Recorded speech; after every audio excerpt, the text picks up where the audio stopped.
वो फेस कर रही है। लेकिन इसी के साथ ही हम आगे बढ़ते हुए अब बात करेंगे शिक्षा के क्षेत्र को लेकर। आखिर शिक्षा के क्षेत्र में किस तरह का काम सरकार की तरफ से किया जा रहा है या फिर किस तरह की चुनौतियां अभी और भी हैं। तो इसी के साथ सेशन को आगे बढ़ाते हुए मैं यहाँ पर स्वागत करना चाहूंगी प्रोफेसर आर.के. मित्तल का, जो कि यहाँ पर CBLU भिवानी से VC है।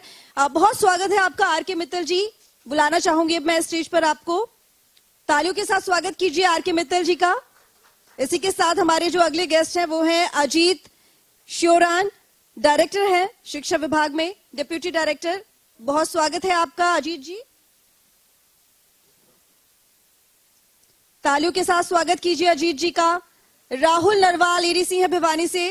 राहुल जी आपका भी बहुत स्वागत है, स्टेज पर आइए। जोरदार तालियों के साथ स्वागत कीजिए राहुल जी का। इसी के साथ इस सेशन को आगे बढ़ाएंगे मेरे सहयोगी Ayush Chitransh. Over to you Ayush.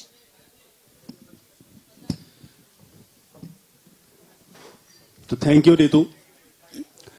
तो लगातार आप देख रहे हैं भिवानी के विकास को लेकर के, भिवानी की 50 साल की यात्रा को लेकर के चर्चा। और अभी इसके पहले सेशन में आपने स्पोर्ट्स को लेकर के देखा कि किस तरीके से जो स्थितियां हैं उस पर चर्चा हुई। उसके पहले आपने यहां पर बैठे हुए कुछ और मेहमानों को भी सुना। लेकिन अब बात एजुकेशन की करना बहुत महत्वपूर्ण इसलिए है क्योंकि बिना शिक्षा के किसी भी क्षेत्र का अगर आप समावेशी विकास देखें तो वो संभव नहीं है। और दूसरा ये प्रशासन की भूमिका उसमें बहुत महत्वपूर्ण होती है क्योंकि जो योजनाएं बन रही हैं उनको एग्जीक्यूट करने की जिम्मेदारी प्रशासन के कंधों पर होती है।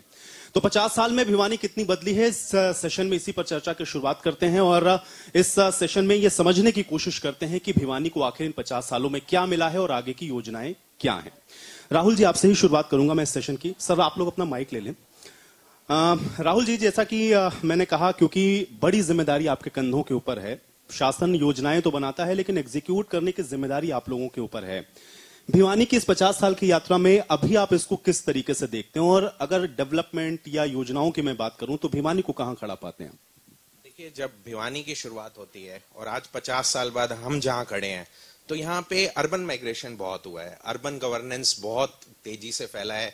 लोगों का माइग्रेशन रूरल एरिया से अर्बन एरियाज की तरफ बहुत बड़ा है। तो चैलेंजेस भी आए हैं भिवानी के सामने और ऐसा नहीं है कि चैलेंजेस नहीं आए। और ये मैं नहीं कहूंगा कि चीजें बदली नहीं है, चीजें बदली है लेकिन आगे और अच्छी तरीके से बदलनी चाहिए।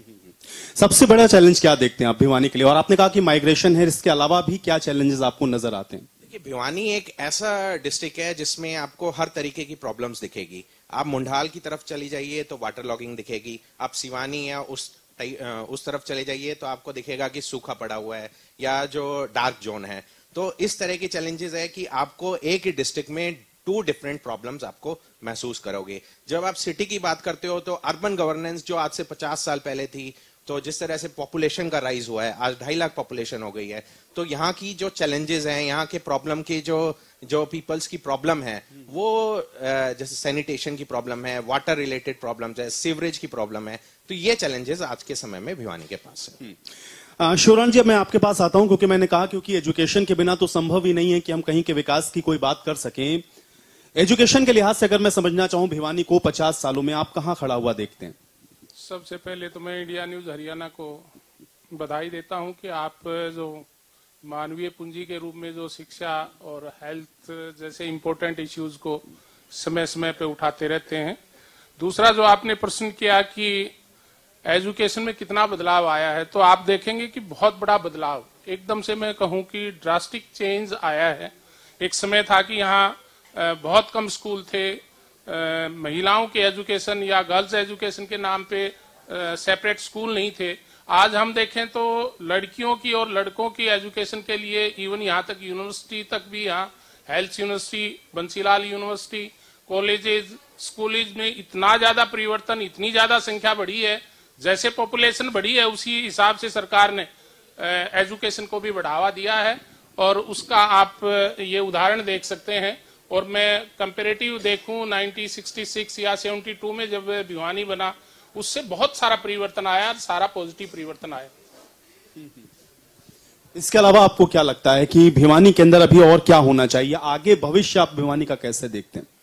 भिवानी जैसे स्पोर्ट्स में बहुत आगे है, ऐसे ही एजुकेशन में भी आगे रहा है। यहाँ के नौजवान में शिक्षा को लेके बड़ी जागरूकता है। आप देखेंगे कि यहाँ के जो हमारे स्टूडेंट्स हैं वो बड़े लेवल पे गए हैं। मैं एडमिनिस्ट्रेटिव जॉब की बात करूं, मैं मेडिकल की बात करूं, मैं आर्मी के लिए तो हरियाणा जाना ही जाता है, उसमें भिवानी का बहुत बड़ा रोल है। तो स्कूली शिक्षा के साथ साथ हायर एजुकेशन का भी एक हब बनता जा रहा है भिवानी। और जो सेकेंडरी एजुकेशन, प्राइमरी एजुकेशन जो बिल्कुल डोर स्टेप पे गई है, जिस प्रकार से सर्व शिक्षा अभियान के बाद कोई भी ऐसा कस्बा ढानी ऐसी नहीं होगी जहां पे स्कूली शिक्षा ना गई हो। और कोई भी हमारा ड्रॉप आउट आज के दिन 100% स्टूडेंट्स शिक्षित हो रहे हैं, किसी प्रकार का ड्रॉप आउट नहीं है। 99.9% एलिमेंट्री एजुकेशन के अंदर इनरोलमेंट है हमारा, तो ये बहुत बड़ी बात है। ठीक है प्रोफेसर आर के मित्तल जी, अब मैं आपसे भी यही मेरा सवाल है, भिवानी को 50 सालों में आप किस तरीके से देखते हैं? और एजुकेशन, चूंकि मैंने कहा शिक्षा सबसे महत्वपूर्ण है, उसका एक अंग, तो भिवानी को कहां खड़ा हुआ पाते हैं और अभी आपको क्या नजर आ रहा है, सबसे बड़ा चैलेंज क्या है? मुझे लगता है कि शिक्षा के लिए इंफ्रास्ट्रक्चर भिवानी में काफी सुधार हुआ, बेहतर हुआ। यहाँ पर चौधरी बंसीलाल विश्वविद्यालय है, शिक्षा बोर्ड है, यहाँ पर मेडिकल कॉलेज बन रहा है, पॉलिटेक्निक है, ITI है, टेक्सटाइल इंस्टीट्यूट है, और पूरे दादरी और भिवानी के जो 2 डिस्ट्रिक्ट हैं, हमारे विश्वविद्यालय के साथ ही यहाँ पर लगभग 61 कॉलेजेस हैं जिसमें विभिन्न प्रकार की विषयों की शिक्षा दी जाती है। तो कुल मिलाकर एक बहुत अच्छा वातावरण शिक्षा का यहाँ पर भिवानी में खड़ा हुआ है पिछले कुछ वर्षों में। लेकिन अभी मैं चूंकि यहाँ पे चर्चा कर रहा था तो नए भवन को लेकर के भी चर्चा हो रही थी। यहाँ पर विश्वविद्यालय का जो नया भवन है वो भी बनकर तैयार नहीं हो पाया है, और अगर इस तरीके से ये सारी चीजें डिले होती रहेंगी तो फिर नया जो आप कह रहे हैं कि भिवानी में जो एजुकेशन सिस्टम है उसको हम बेहतर करेंगे, कैसे हो पाएगा और उसमें क्या दिक्कत आ रही है, थोड़ा सा ये मैं समझना चाहूंगा। फिर देखिए, चौधरी बंसीलाल विश्वविद्यालय को 131 एकड़ का जो कैंपस मिला उसकी 4 दीवारी बन चुकी है, गेट बन चुका है, और 2019 के जुलाई में हमने इसकी 2 भवनों की नींव रखी थी और ये भवन बन चुके हैं। 1 साल पहले माननीय मुख्यमंत्री जी ने इसकी शुरुआत नींव रखी थी, वो उद्घाटन किया था, और यहाँ पर लगभग 11 जो हमारे विभाग हैं वो वहाँ से पूरी तरह से फंक्शनल हैं, रोड्स बन चुकी हैं और सरकार की पूरा सहयोग हमें मिल रहा है। और आगे की प्लान भी इसमें है, आगे एक शैक्षणिक भवन और बन जाता है तो लगभग जो पुराना कैंपस है वहां से हम पूरी तरह से उसको शिफ्ट करके नए कैंपस में चले जाएंगे। तो मैं ये कह सकता हूं कि बहुत अच्छी क्वालिटी का जो वहां पर इंफ्रास्ट्रक्चर है वो स्लोली खड़ा हो रहा है। एकदम ना तो वो संभव होता है ना उसकी कोई इतनी जरूरत होती है। हाँ, धीरे धीरे करके बढ़ रहा है मगर बढ़ रहा है। लगभग अब वहां पर फंक्शनल है यूनिवर्सिटी, इट इज फंक्शनल।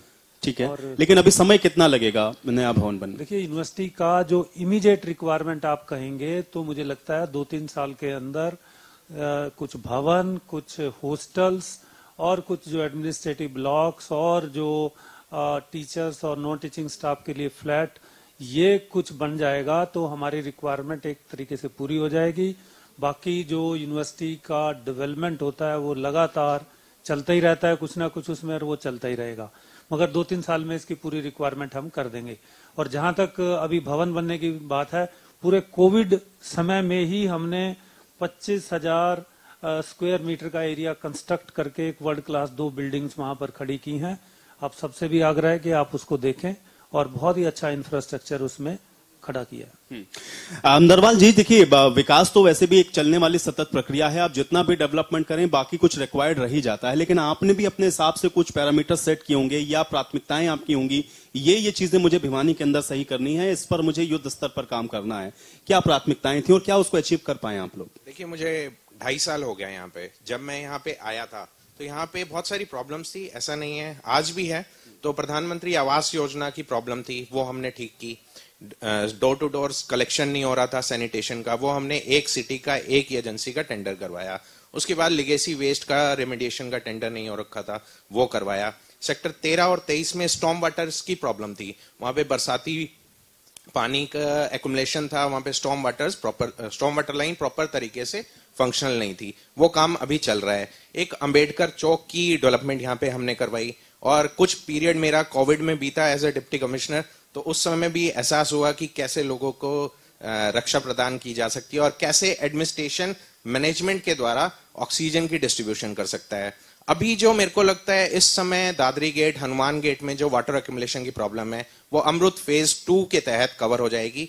तो मैं सोचूंगा कि अगले 1 साल में वाटर एक्यूमुलेशन सिटी में नहीं होगा। ये तो एक बड़ी प्रॉब्लम है, लेकिन ये भी हम लोग देखते हैं कि वाटर लॉगिंग और उसके अलावा पानी की क्राइसिस ये भी होती है कि लोगों को गर्मियों में मिलता भी नहीं है, पेयजल की भी बड़ी दिक्कत होती है। तो क्या ये सारी चीजें भी हैं आपकी प्राथमिकता में और इस पर क्या काम कर रहे हैं फिर? जी बिल्कुल, इसमें मैं आपको कहूंगा कि जब इंदौर और भिवानी का मैंने अभी इंदौर विजिट किया तो वहां पे रेन वाटर हार्वेस्टिंग पे काम हुआ है। वहां पे बिहेवियर इनकलकेट लोगों में जिस तरह से हुआ है वो भिवानी के लोगों में बिहेवियर इनकलकेट की जरूरत है। और हम जब कोई भी बिल्डिंग प्लान सैंक्शन करते हैं तो रेन वाटर हार्वेस्टिंग एक इंपॉर्टेंट फैक्टर है। तो यहाँ पे अब मेरी कोशिश है कि जो भी नए बिल्डिंग प्लान्स आएंगे उसमें रेन वाटर हार्वेस्टिंग एक इंपॉर्टेंट स्ट्रक्चर रहेगा।